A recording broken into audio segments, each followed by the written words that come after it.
Hey, did you know that real men don't use guns? Or do they? I saw that sign. I was on a road trip uh, a few years ago, and I was in Barstow, California, in some gift shop on Route 66. And there was this sign and a bunch of other signs that were for sale. And it was, real men don't use guns. And I thought about that and I said, how stupid, how stupid. Because when you think about what that means, one, when you think about the um, the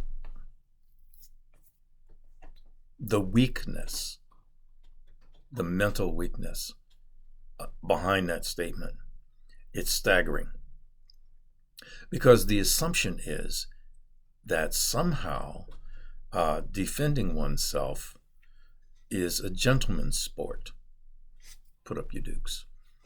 Somehow the the dealing with threats can simply be handled by beating the other person and learning the requisite, martial art, maybe.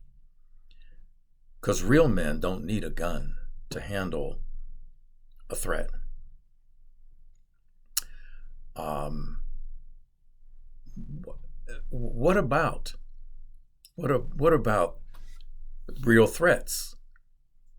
Real threats are always asymmetrical, meaning the bigger guy picks on the littler guy. And some of you have never heard this, right? Why don't you pick on somebody your own size? And then some other person comes in who closely matches the physical size of the threat, and somehow they become the real man and take this on. So this notion of real men don't use guns creates this gladiator fantasy, because the big guy always is going to attack the little guy. The man is always going to attack the woman. The strong will always attack the weak. They're never going to pick on someone their own size. So what does that mean? It means when today, and it makes me crazy, and fortunately for me, I don't have young boys or young girls in school.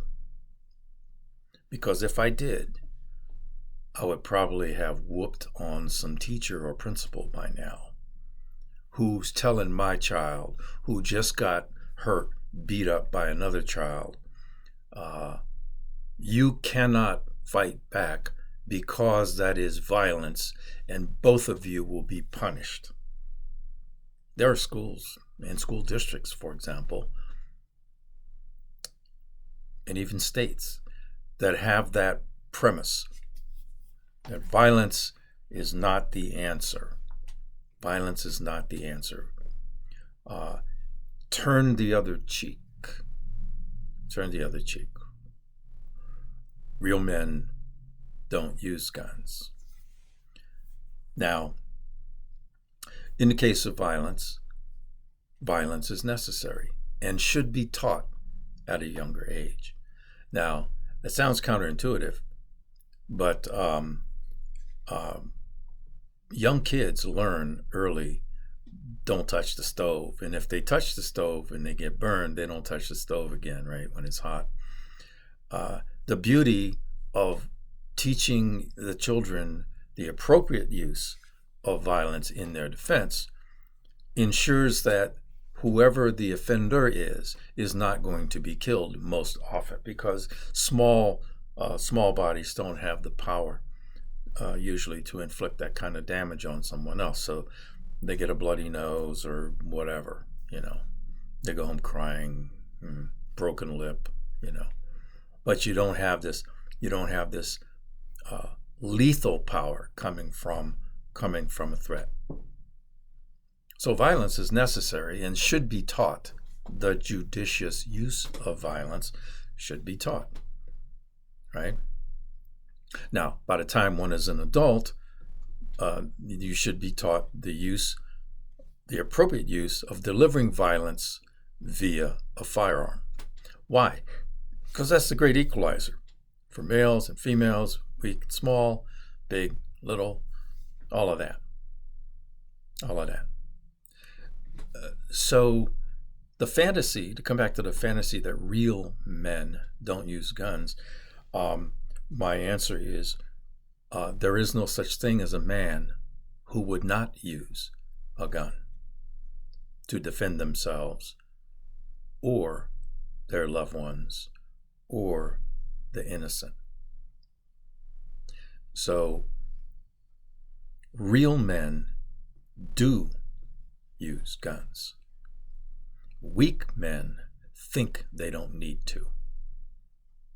So with that, I'll leave you because I'm having my coffee this morning. I don't know if some of you are offended by the Starbucks logo. I am so sorry.